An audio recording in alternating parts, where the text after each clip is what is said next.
our child, everything happens with her. Then Marcus dies. And then we go into full gear of Jonathan becoming vice president. And there's such a small timeline from the time these events happened with Pete and me confronting him in the beach house to the time my dad passes away. Whew. Joni starts dating this man. Okay, I'll throw this in there. With all my heart, I wanted her more than anybody else to find love. I wanted her so badly to not be alone. I loved her. I wanted her to be happy. And then she starts talking to him. She says, trust me.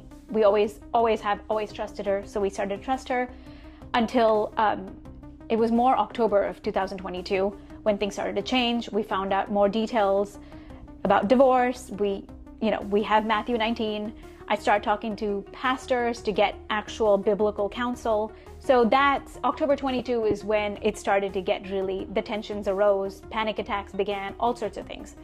And then from October, it's building until July of 2023 when I was fired because I stood on my convictions. Won't get into that at this point, but that's what happened. At that point, life got very difficult, complicated. Jonathan was trying to manage what to do. No. Yeah. I mean, at that point, there became a giant rift in the family because Susie had just been fired and stripped away of her ability to do ministry on Daystar after many years. And I also was removed from television to where I could not be on and continue. So we're just suddenly, abruptly off television. And I continue on. While telling the world we were on a sabbatical, which was a lie. Yeah. We're not okay with that. We're not okay with lies. So, yeah, that was their way to cover, is that they would place me on a sabbatical. And so I continue on. I feel strongly from the Lord to continue in my role at Daystar. And I continue on. The board eventually gets to the point where they force me to sign an NDA to be able to stay in my position as vice president and on the board. And that's what you heard the clip of that was posted on YouTube. And I said no. Knowing what I know, I cannot sign an NDA. There had been so much spiritual abuse that we've gone through. There had been obviously questionable things going on with my daughter. But I said, no, I'm not going to sign the NDA. And that was November 16th was that board meeting. And this is the crazy part. It was 2 days after Jonathan said no to the NDA. 2 days after, November 18th, we get the call, find out it was a cover-up. The people who supposedly did this investigation, both of them said, nope, it was shut down. We did no investigation. That sends me honestly spiraling. I couldn't believe that level of deception and trauma. I mean, I had seen lies throughout, but this level, it was too much for my heart to even bear. I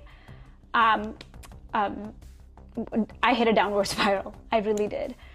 And at that point, we knew we need to take action. So the best path of action forward was first find a counselor for our child.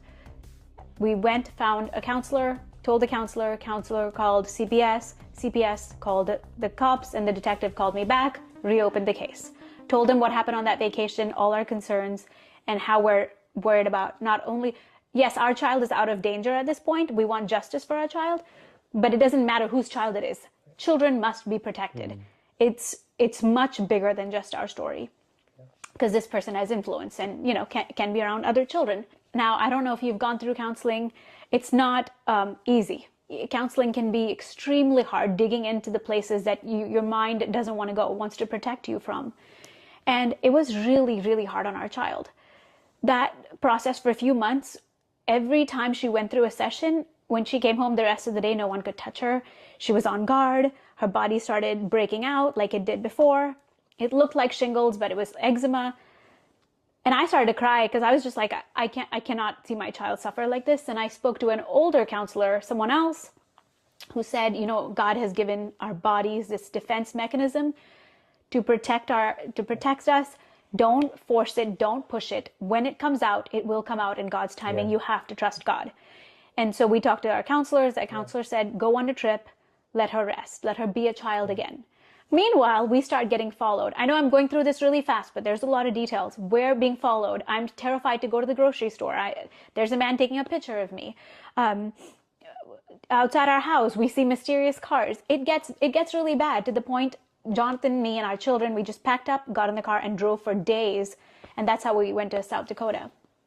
And that's what we've clearly seen in this year 2024 is God is cleansing his bride. It says judgment begins in the house of the Lord.